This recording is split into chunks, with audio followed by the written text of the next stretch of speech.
Hi, it's Steve. Today we'd like to show you how to change the bake igniter on your oven. It's a really easy repair. Let me show you how we do it. Now before we begin this repair, the first thing we'll need to do is to disconnect power to the range. So we'll either unplug it or locate the electrical panel, turn off the appropriate breaker or remove the appropriate fuse. And once we've done that, we'll work in two areas of this range. We'll be working in the oven area as well as the storage drawer. So you'll want to remove all of the items from the storage drawer and pull that out. We'll also open up the oven and we'll remove the racks so that we can get at the oven bottom. We'll just set those aside. And now we'll go to the bottom of the range and we'll disconnect the oven igniter from below. Now with the drawer completely removed, we can see where the harness connector is for the igniter in the left rear corner here. There's a locking tab on that connector. Right at the very top in the center of that, we just push down on that tab. That should unlock the connector and we can pull it away.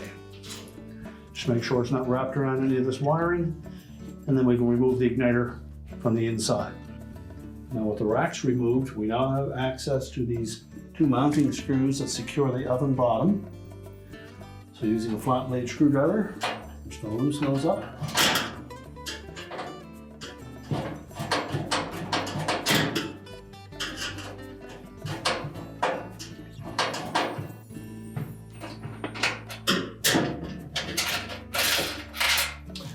If these are corroded badly, you'll probably want to replace those.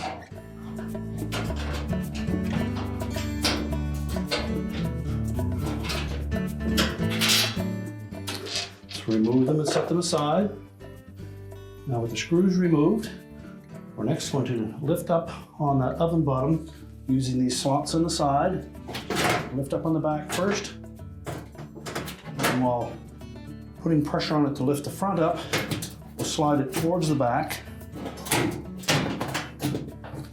And then we can lift that whole assembly out and we'll just set that aside. There are some metal tabs at the front here that sometimes will interfere with pulling that top out. So you may want to just press those down a little bit when you're done, just so that they're flat and aren't pulled up. Now the igniter is mounted to the side of the burner. The two screws that hold it in place are hidden beneath the flame spreader, so we need to remove that next. One screw on either side. These are typically a #1 square head screw. So now just grasp the edge of that flame spreader to pull it out. Well, typically there will be some soot under the edges of that, so you may want to put some protective gloves on. Just lift up on the front edge, pull it toward you to release the two mounting tabs at the back, and then we'll set that aside. This is also a good time to clean the bottom side of that. Now that will expose the igniter, which is mounted to the side of that burner. You may be able to reach these two screws to remove them without taking the burner out. But if you find it difficult, it's actually quite simple to remove that burner assembly. There's a single screw at the front and another one located at the back.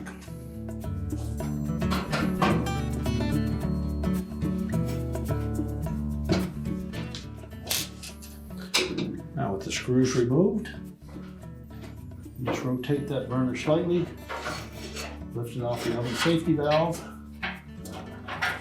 pull the harness connector up through, and now we can change out that igniter.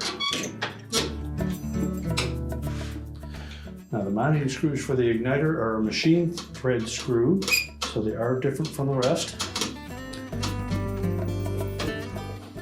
And sometimes those are difficult to remove from that mounting bracket.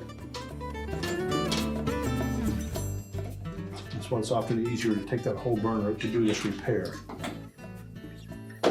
We'll discard the old igniter and we'll position the new one in place on the side of the burner. Again, use caution around the igniter tip, it's very fragile.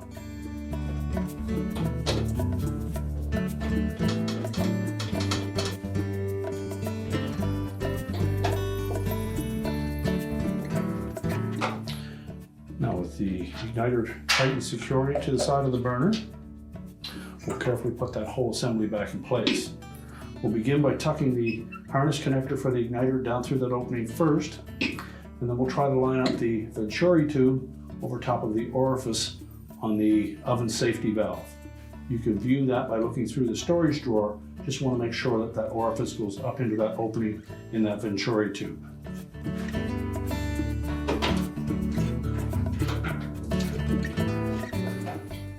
Again, use caution in handling that burner assembly that we don't damage that igniter.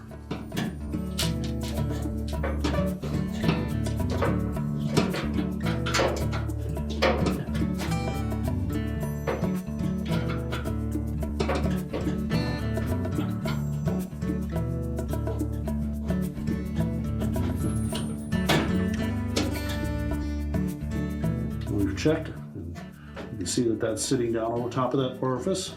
So we can go ahead and reinstall the retaining screws.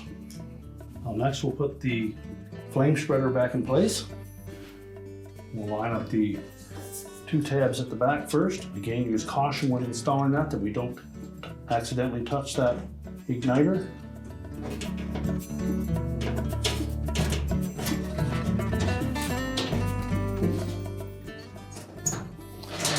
Line up the holes for the mounting screws at the front, and then tighten those securely. Now we'll replace the oven bottom.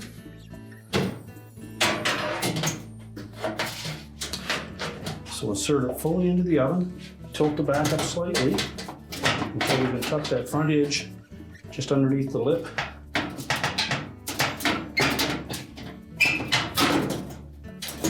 Keep it up tight against the bottom of that lip.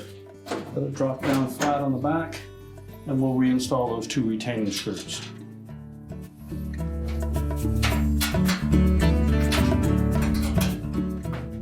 We'll start those by hand. Make sure they don't get cross-threaded.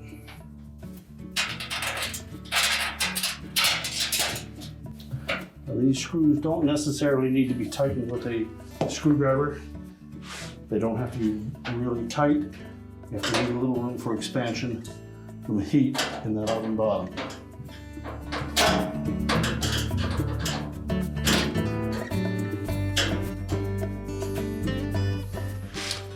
Now before we close up the oven, we'll put the oven racks back in.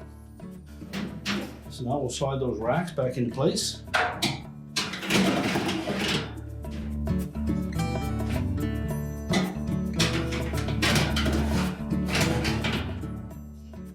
We close the oven up. We're now ready to reconnect the power, and our repair is complete.